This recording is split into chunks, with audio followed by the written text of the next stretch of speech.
Welcome to The Illuminators, Changemakers in Senior Living, the podcast that explores the past, present, and future of senior living through the eyes of those who are transforming it from the inside out. I'm your host, Matt Mauthe, Chief Executive Officer of Illuminus, a faith-based, not-for-profit that aims to transform senior care for the better.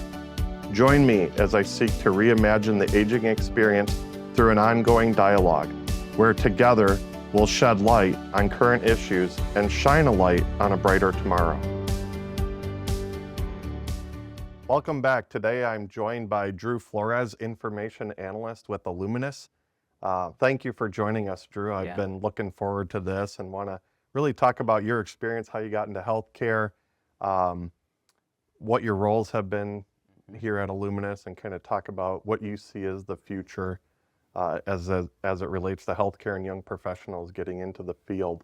Yeah, thank you, Matt. I'm happy to be here. I started with Illuminus back in 2020. I went through the University of Wisconsin Eau Claire Healthcare Administration program. And so I joined in 2020 with Illuminus, going through my residency. I did a year-long internship with Illuminus, and after I graduated, there's opportunities here at Illuminus. So I was hired on after graduation, which I was very blessed to have that opportunity.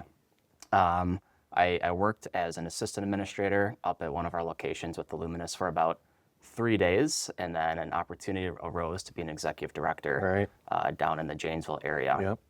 So I spent some time down there. I was a young professional, 22 years old, and it came with a huge learning curve. It forced me to grow up very, very quickly, and it was a great learning opportunity. I did that for a little over a year. I was making some personal life choices. I was moving to a different area. The commute was a little too long for me. And so I had to make a decision to step back from that role. I wanted to stay with Illuminus. I love what Illuminus was doing, what Illuminus is about, and I joined as an information analyst in 2022. And so I've been in this role for about 3 years, and I've loved it ever since. So I want to let's peel the onion back a little bit. I want to get into, so you're a blue gold just like I am. I am. We both went to UW-Eau Claire and majored in healthcare administration. So I'm curious just to get an understanding from you of what drew you into healthcare. Did you go to the university as a declared healthcare administration student? I did, yeah, and I think healthcare isn't a career path that a lot of young professionals think of right away. I think they just kind of naturally fall into it, almost by accident in some cases. A lot of my friends who went through the HCAD program or healthcare administration program started off in nursing school and didn't like it, so they went to HCAD. I think I was the exception. Growing up, my family has a pretty long history of being in the healthcare field. We have doctors in my family, nurses. My father was in health insurance. And so when I was in high school, I went and did a lot of job shadows. And I also realized at a relatively young age that I don't like blood. So I wanted to find some way to still be in the healthcare field, but not be necessarily with the people hands-on or the residents hand-on. So did you initially think you wanted to go into nursing? For a little bit, yeah. I did a job shadow at one of the clinics in the Appleton area where I grew up, and I realized very quickly it wasn't for me.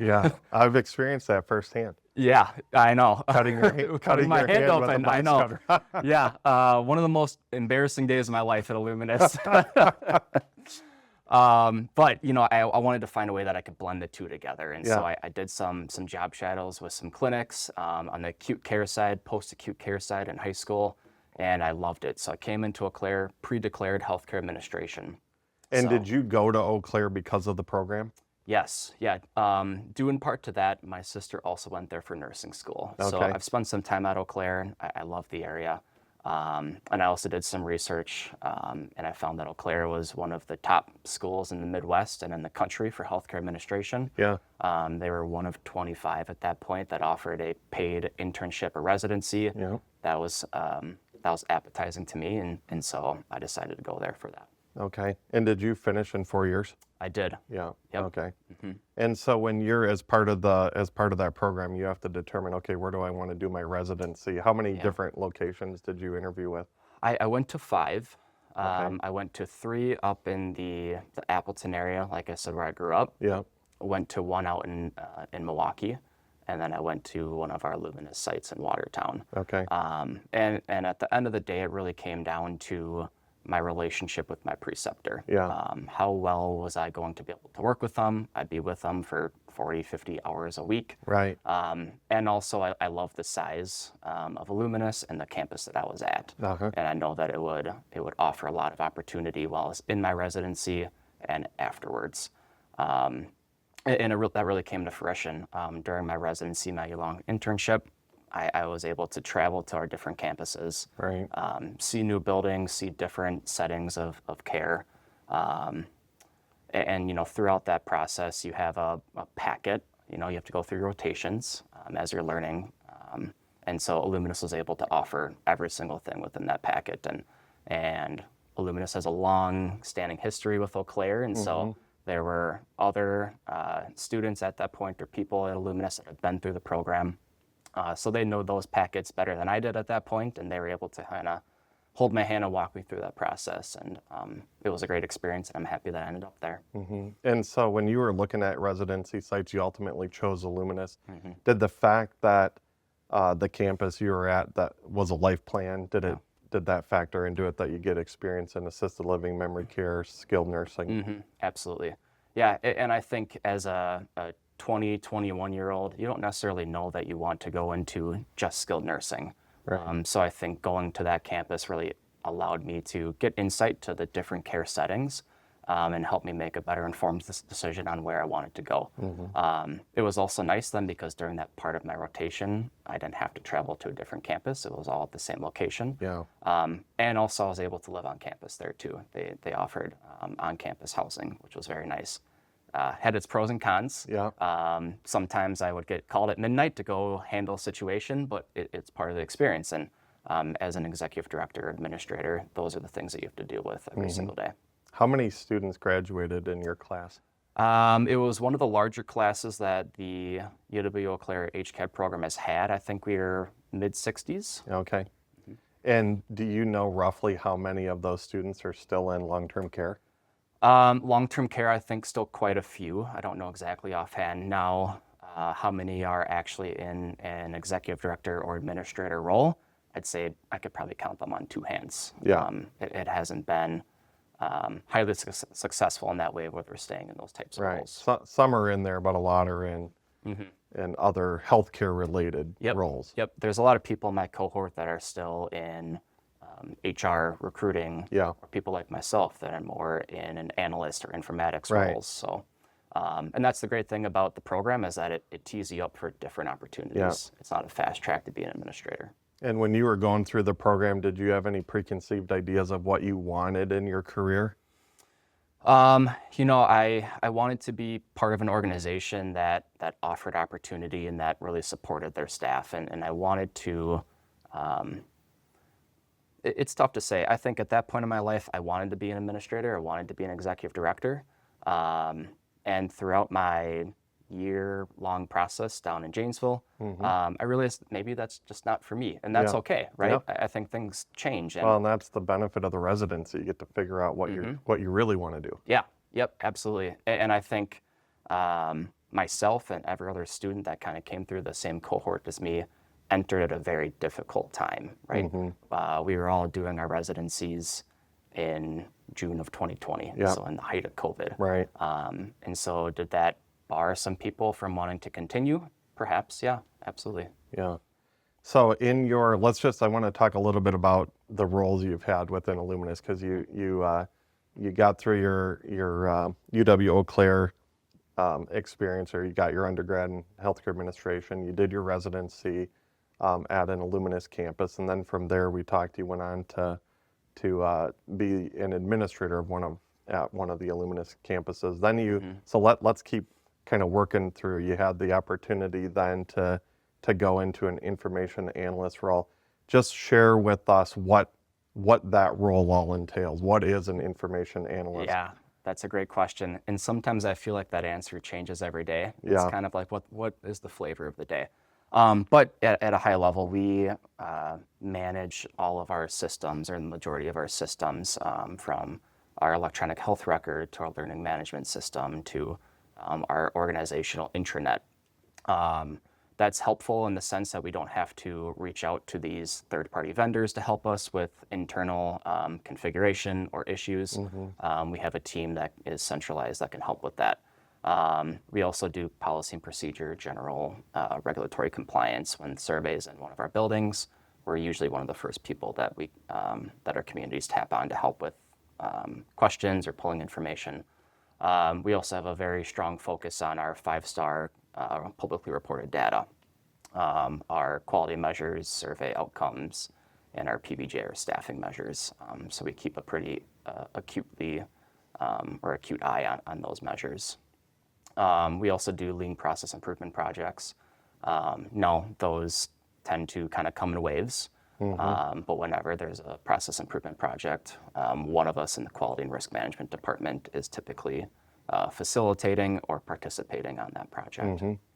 And you're a Lean Six Sigma trained professional. Yeah, back in April of 2024, we had a gentleman from a company that specializes in Lean Six Sigma training certification come to Illuminus and actually hosted myself and 10 other colleagues. And all of us got our yellow belt in Lean Six Sigma.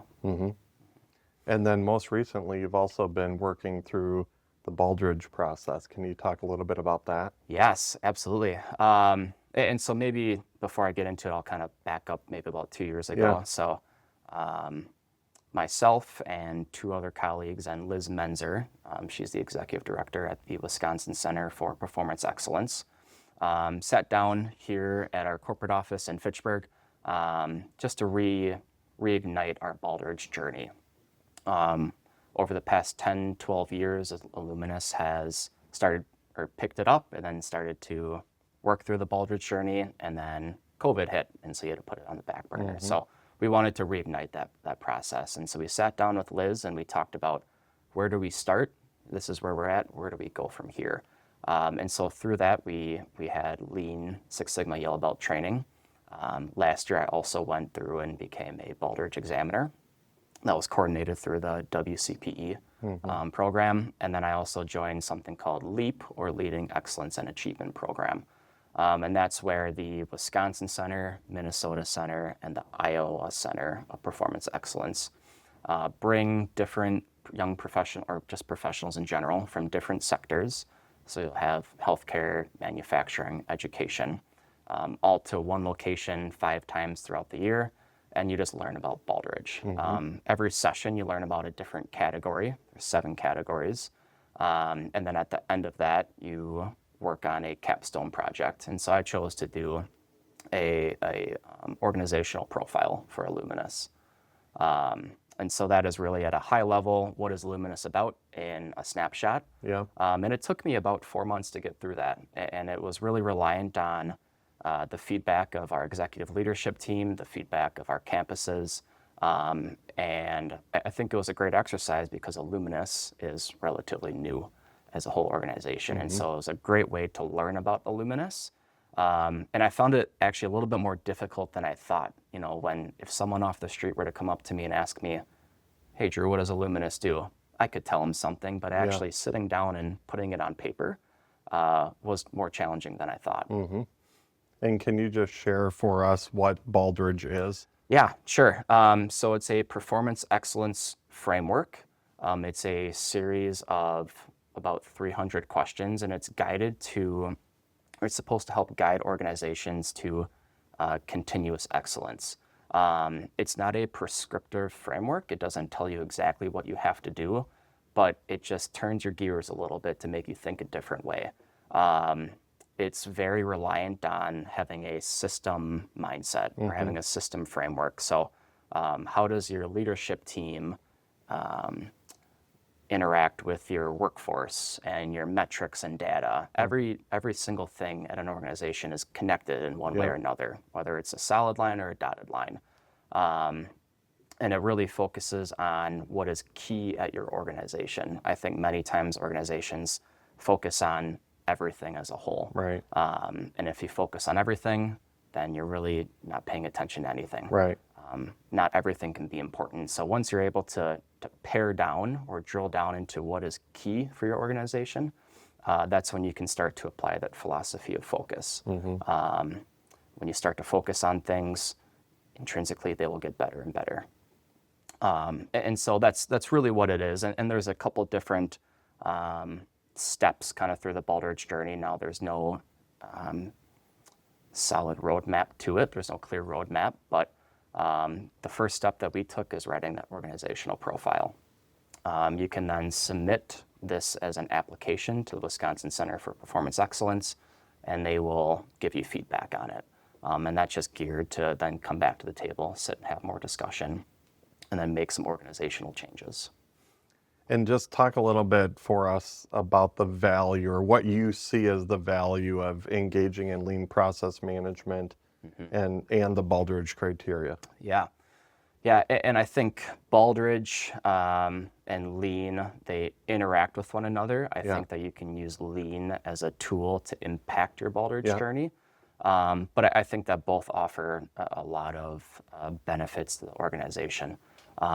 Using Lean, it's really a tool or methodology to reduce waste and to have continuous improvement.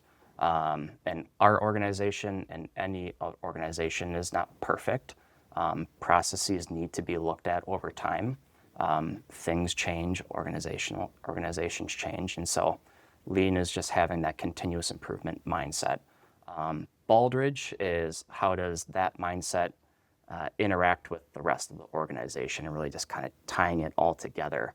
Share with me, or share with us, how Illuminus began to utilize the Lean principles as well as the Baldrige. Is this something that you brought to the organization, or is this something that the organization said, listen, this is really important to us and to the people that we serve, and therefore we want to encourage you and support you on this journey? Yeah, it is something that Illuminus approached me with. Illuminus has been practicing Lean for a very, very long time. They've integrated it into a lot of their projects and performance improvement projects.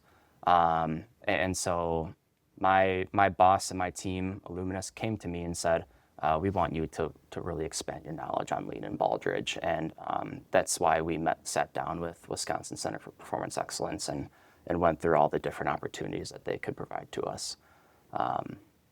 And throughout the years, as I've been practicing Lean and working throughout the Baldrige framework, there's a direct correlation to these methodologies and improved resident outcomes, reduced costs, just more efficiencies in general. Yeah. So it's a very proven practice. Yeah. And I know through these projects, the Lean projects or even the Baldrige, there's a lot of staff involved throughout the different campuses. What has been their reaction to the organization participating in Lean and Baldrige? Yeah, I think that we get some mixed reactions. I think that we have a lot of individuals at Illuminus who have been through this many, many times. But as you start to get newer staff who maybe haven't been introduced to Baldrige or Lean, their reaction is they have more questions than answers, to be honest. How does value stream mapping something actually make a difference in my day-to-day work? Right. And so as we start to go through that process, then you can see the light bulb go off. Yeah. Oh, this actually makes a lot of sense. I think with Baldrige specifically, it's kind of like the big bad B word. Not a lot of people understand it, and it tends to, at a very high level, seem very complex. But once you really start to understand it more, it becomes very, very simple. And so I think the more that we can do as an organization to bring people into Lean process improvement projects, understanding Baldrige, that'll just start to create a culture of that continuous improvement. Yeah, I know what I've seen over the years of doing this is once staff start to engage and start to see what it's really all about, and then what the end product is and how it can impact their workflows, they get pretty excited about it. Yeah, it's kind of fun, right? You get to see your process as it exists at the beginning of the project, and then get to reflect on it at the end, right, and see that the change has been massive. Yeah, yeah. And the years that I've been doing it, it's been a lot of fun because you can take really complex issues that staff identify and where they come to you and say, listen, I'm really struggling with my workload or these processes, and work alongside them to make adjustments, and at the end of the day, improve the lives of the staff member, which is ultimately going to improve the lives of the people we serve, is pretty cool. Yeah. And I think that's really key is don't make these decisions at a high level, right? You want to get the feedback of the staff, get the feedback of the residents to drive that change. Yeah. And to your point, there are a lot of people part of these projects, Yeah. and we tried to have a cross-functional team. Maybe if you're not even directly involved in the process, we still want you to be involved, Right. because you might have just a different perspective on things, which can spark creative ideas. And so making sure that you get their feedback, and then you also follow that plan, do, study, adjust cycle, right? You implement the new change, you study it, you get feedback, Right. you make adjustments based on that feedback, and you kind of go back through the cycle. Yeah, I think that's one of the other fun things I see is this really comes from our frontline caregivers identifying issues. It's not from their manager saying, hey, this is what we need to do. It's our frontline staff saying, hey, these are the issues that I have, and we're going to fix this together, which I think helps with employee engagement. Yep. And you get to see it all the time working with the different work teams. Yeah. Yep. It's a lot of fun, and I'll find a lot of times after community listening sessions, I'll get a phone call or an email from an executive director saying, hey, I just got a ton of feedback yesterday from my staff. Can we sit down and talk more about this? Yeah. And so what's people's general, when you get feedback like that, just share with us kind of what people's feelings are about the process. About the lean process? Yeah, or just the feedback that you're getting. Yeah. I think when people can actually see results, the feedback has always been positive. And I think that people expect change to happen quickly, and that's not what lean is about. It's not supposed to happen overnight. So sometimes the feedback is, gosh, I wish this was happening quicker. Yeah. But at the end of the day, at the end of the project, you can reflect on it and say, it was worth our time. We made a positive impact. And so I think we've done a great job of building up that culture of continuous improvement and using the lean tools and methodology. And so the feedback at a large scale has been very, very positive. Good. So Drew, our organization is starting to kind of play around with different AI tools and starting to understand, or trying to understand, how we can utilize AI. I'm interested in your views on kind of where that's going. What impact do you think it's going to have on Illuminus and the patients that we serve? Yeah, I think it's going to have a rather large impact on us, and we're already seeing it, I'd say at a smaller scale right now with our organization. And before I get into that, I'd like to just first say it's really, once you can break down the uncomfortable mindset with AI, I think a lot of people see AI as a replacement for thought, which in reality, it should be a tool to inspire thought, to inspire creative thought. So I think once you can get past that, AI doesn't seem as overwhelming or scary to some people. Now, in some of our systems today, we do have AI integrated with it, whether we know it or not. Right. It does exist in our electronic health record.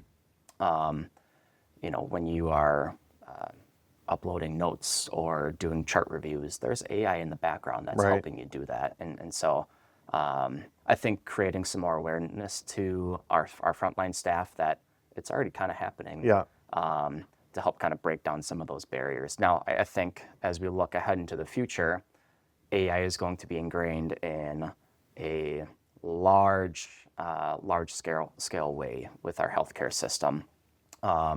We've explored some remote patient monitoring, which can alert you if someone is having a health event, or if they are more likely to have a fall within the next 3 days.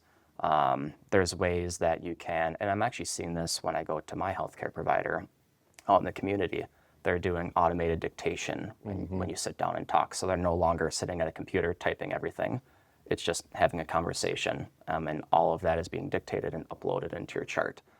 So there's some real life applications that we're going to see, and I think that for our frontline staff, we just need to do a really good job of of demonstrating how AI is not replacing your job. It's actually Right. helping you to do it easier. And so I think that's going to be a large hurdle for some people, but I think us as leaders, young leaders, kind of taking some of that charge perhaps, but demonstrating to our staff that it's going to be an exciting, new, maybe scary, but thing that's going to help you in the long run. Yeah. Yeah, I mean, I think the awareness, you talked about the awareness, I think that is critical because I think it's impacting our lives in all kinds of ways that we just don't even think about yet. Yeah. But even when I think about the vital sign trees and automatically uploading into our electronic medical record and Yep. the fact that it can flag nurses to say, hey, we've got these vital signs outside of this parameter, you should Yeah. take a look at that. That's pretty amazing Yeah. technology. Yeah, it absolutely is. And like I said, it's not replacing the nurse, but it's just giving the nurse another way to do the right thing. And I think in the long run, it's only going to improve resident outcomes. Now, I think that we do have to be somewhat cognizant of maybe the potential risks with AI and just enhanced technology. I think that Illuminus has done a good job of preparing for that time, and I don't think we're quite there yet, but I think we have good systems in place to help us. But just having good acceptable use policies for AI and having good technical administrative safeguards around the use of it. Because at the end of the day, that information can be pulled and extracted out of your organization. Right. And so I think cybersecurity has to be top of mind for us. And I know that we are working very closely with our partners to make sure that our IT infrastructure is secure and safe at all times. So it's going to be very interesting over the next 5 to 10 years. Yeah. We're going to see some massive change in Oh, our yeah. healthcare system.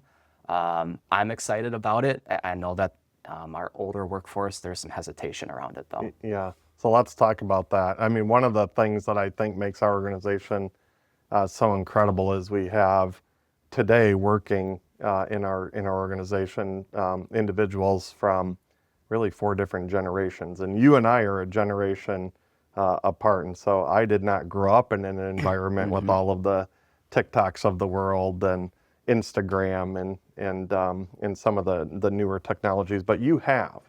And so if you can just share with us kind of from your vantage point, what does your generation bring to Illuminus that previous generations didn't when it comes to a lot of this technology we're talking about? Yeah, absolutely. I think my generation and the generation before me coming up into the professional world is just going to bring a different comfort level with technology and maybe having a more openness to acceptance to using it in the professional life. There are still some nurses and providers out there that want to sign all their orders or do everything on paper. And that is just, at this point in time, inefficient. Yeah. And so as we grow up and grow into professionals, I think that there's going to be a shift with using technology and also just doing things more efficient by using technology. I find working with your generation a lot of fun and inspirational because I always look at my role as one where I've got to be a lifelong learner and constantly learning new things, and not having grown up with all of the digital technologies right at my fingertips like your generation has. For me, it's fun just to observe and then to be able to try to replicate that and say, okay, what can I bring into my world that'll make my job easier and will help our organization progress and be more of a forward-looking organization. Yeah, I think it's going to help Illuminus be at the forefront, the cutting edge of technology. And I'll use an example.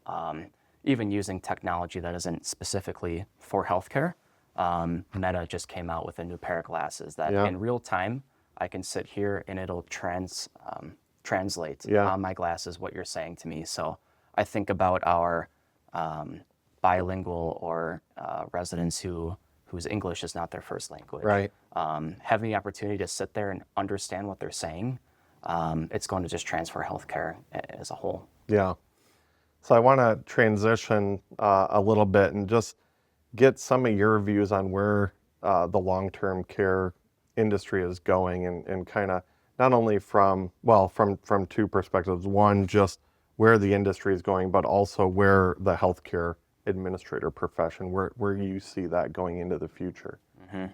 So I'll start with maybe the healthcare administrator, kind of taking a look ahead at that.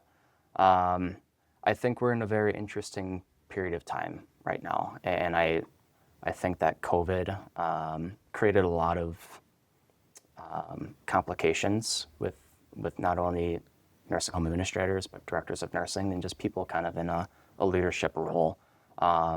In general, enrollment across the United States and universities is down. Healthcare administration enrollment is down. So how can we attract younger professionals to come into the healthcare sector in a leadership role? So I think we really have to be vigilant with supporting our young professionals coming into a nursing or healthcare administration role, just to make sure that we can hang on to them, right? And throughout COVID, there was 300% turnover in those roles. So what can we do to change that mindset and really retain those staff? Now, in terms of healthcare, I think it's going to be very, very interesting.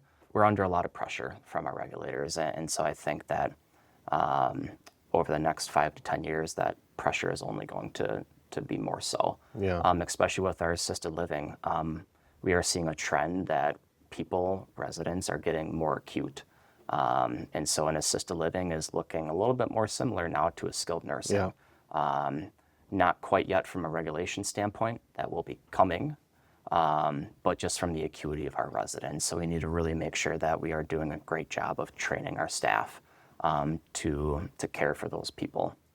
I think we're also seeing a bit of a shift from the consumer of wanting to age in place and stay at home. So how can our home health hospice organization help support them? So I think we're seeing just a little bit of a shift there. And so we're going to see people wanting to stay at home and age and die at home, which I think is great, right? We want to support people however we can, but we're going to have to change kind of our portfolio that way a little bit too. Yeah. What do you think Illuminus does really well in supporting its young professionals? Yeah, and I'll take myself as an example, offering them opportunities to learn and grow. And Illuminus is an organization, a rather large organization, at least in the Midwest, that has a lot of opportunities. And we have a great mindset of we would rather have you move to a different position than lose you in general.